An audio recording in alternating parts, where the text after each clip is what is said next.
I never expected my phone to ring with a voice from 1965. But there it was, a Tuesday afternoon in March, my cell buzzing with an unknown number, and when I answered, a man's voice said, "Is this Michael Chen? The Michael Chen who spent the summer of '65 at Lake Harmony?"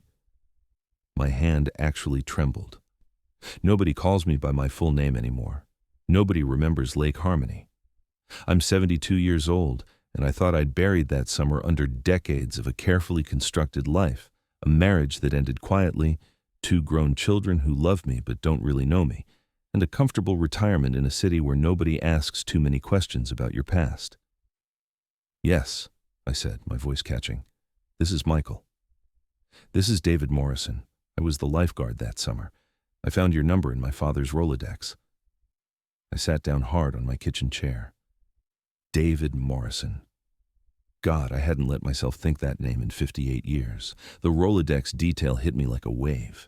His father had been the owner of the resort, a stern man who ran the place with military precision. Why would my number be in his Rolodex? "David," I managed, "I don't understand. How did you—" "My father passed away last month," he said, and his voice had aged. Of course it had, but underneath the years I could still hear the boy who used to call across the water to me. "I've been going through his things. He kept meticulous records. Your name was there, with a phone number from San Francisco and a note that said, 'Michael Chen, summer staff, 65, important.'" Important. That single word made my chest tight. "I updated the number through some internet searching," David continued. "I hope you don't mind me calling. I needed to know if you remembered, if it was real." If it was real. As if that summer wasn't the most real thing that ever happened to me. The summer that showed me who I actually was before I spent the next 5 decades pretending to be someone else. "I remember," I said quietly. "David, I remember everything." There was a long pause, and I heard him breathe out, a sound like relief or maybe release. "Can I see you?" he asked. "I know it's been a lifetime. I know you probably have a whole life I know nothing about. But I'm in San Francisco right now, settling my father's estate. He had property here. I'm here for another week, and Michael, I really need to see you." I should have said no. I should have protected the careful peace I'd built, the quiet life where I didn't have to explain or remember or feel too much. But instead, I said, "Yes. Where are you staying?" We agreed to meet the next day at a coffee shop in North Beach, neutral territory, public enough to be safe, but quiet enough to talk. After I hung up, I stood in my kitchen for 20 minutes, just breathing, remembering. That summer, I was 18, fresh out of high school, taking a gap year before college because my parents wanted me to work, to understand the value of money. They'd arranged the job at Lake Harmony through a family connection. I'd be doing maintenance, helping in the kitchen, whatever was needed. It was a small resort in the mountains, elegant in an understated way, catering to families who had money but didn't need to show it off. David was 21, home from college for the summer, working as the head lifeguard because his father insisted all the Morrison children work in the family business. He was beautiful in a way that hurt to look at, tall and tan with dark hair that fell over his forehead when he leaned down to talk to the kids taking swimming lessons. He was kind, genuinely kind, in a way that seemed rare. He remembered everyone's names. He made people feel seen. I fell in love with him approximately 4 hours into my first shift. For weeks, I convinced myself it was nothing, just admiration, just friendship. We worked different schedules mostly, but sometimes we'd both be on the late shift, closing up the pool area, and we'd talk. He told me about studying literature at Berkeley, about wanting to teach, about feeling trapped by his father's expectations. I told him about wanting to be an architect, about loving the way buildings could make people feel safe or inspired or home. The night it changed was in late July. There was a storm, rare for that time of year, and the power went out across the resort. David and I were assigned to check all the buildings, make sure everything was secure. We had flashlights and rain ponchos, and we were soaked within minutes, laughing at how ridiculous we looked. In the pool house, away from the main buildings, we stopped to catch our breath. The rain was deafening on the roof. David shone his flashlight around, checking the space, and when he turned back to me, Water was dripping from his hair, and he was smiling, and something in his expression made my breath stop. "Michael," he said, and the way he said my name was different, softer, like it meant something. "Can I tell you something?" I nodded, not trusting my voice. "I think about you all the time," he said. "I know I shouldn't. I know it's not what people do, but I can't help it. You're the first thing I think about when I wake up and the last thing before I sleep. And I don't know what to do with that." The world tilted. "David, if I'm wrong, if I'm reading this completely wrong, just tell me and we'll forget I said anything. We'll go back to being friends and I'll never mention it again." "You're not wrong," I whispered. "You're not wrong at all." He kissed me then, gentle and questioning at first, then deeper when I kissed him back.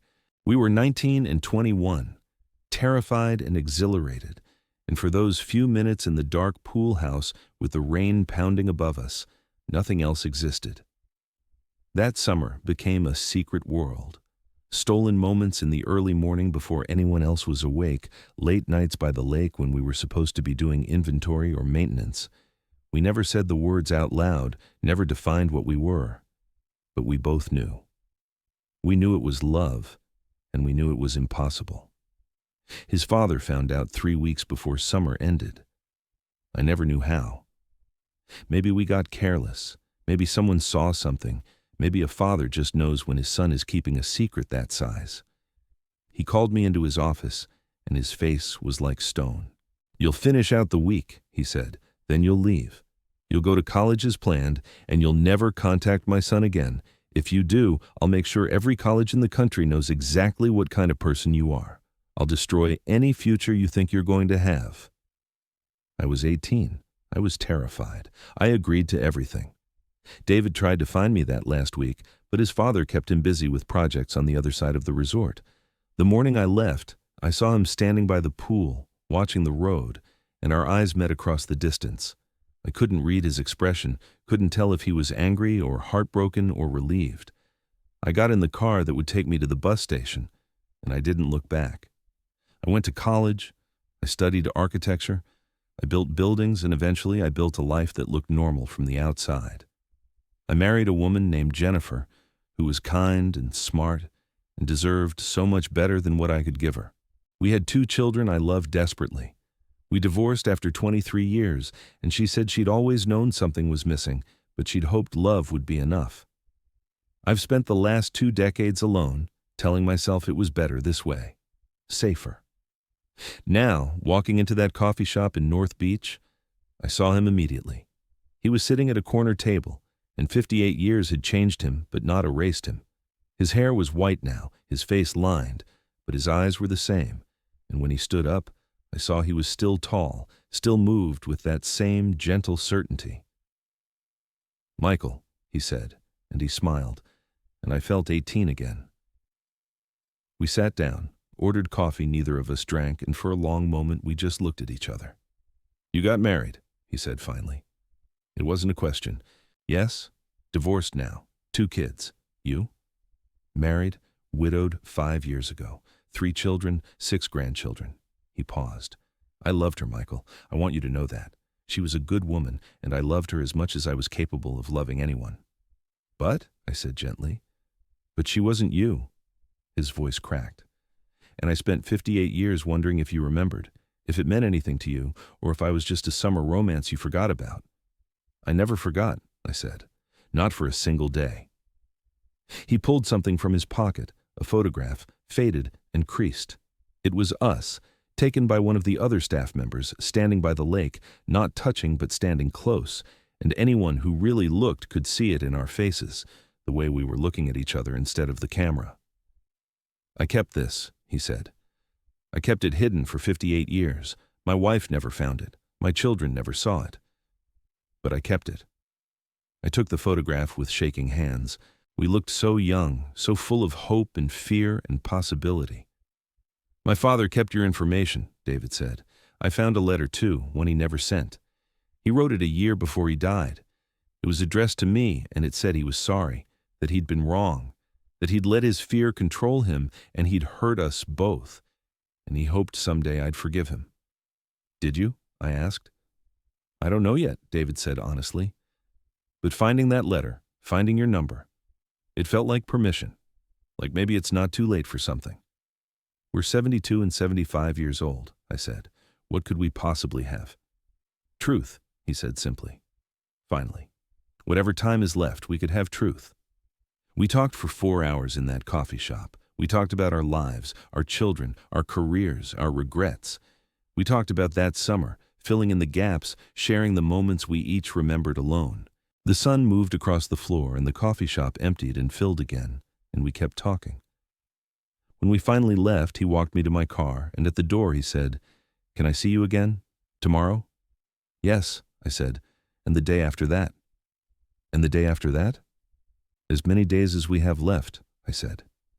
He took my hand then, right there on the street in broad daylight, and I let him.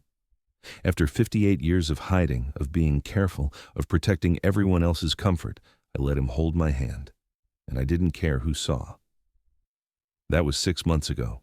David never went back east. He sold his father's properties, settled the estate remotely, and he stayed. We're not trying to recapture what we had at 19 and 21. We're building something new, something that belongs to who we are now. We go to museums and take walks and cook dinner together. We talk about everything and nothing. His children know about me now. Mine know about him. It's complicated and messy and sometimes painful, but it's real. Last week we drove up to Lake Harmony. The resort is gone now, replaced by condos, but the lake is still there, still beautiful. We sat on the shore, 2 old men holding hands, and David said, "Do you think we wasted 58 years?" I thought about my children, my career, the life I built. I thought about his wife, his family, the students he taught. "No," I said, "we lived the lives we could live, but I'm grateful we get this too, even if it's just the epilogue." "Maybe it's not the epilogue," he said. "Maybe it's the second act." I kissed him then, in the daylight, by the lake where we first fell in love, and it felt like coming home and starting over all at once. The phone call from the Lifeguard from the summer of '65 gave me back something I thought was lost forever. It gave me the chance to be whole, to be seen, to stop hiding. We don't know how many years we have left, David and I, but we know they'll be honest ones. After a lifetime of being careful, we're finally being brave, and that makes all the difference.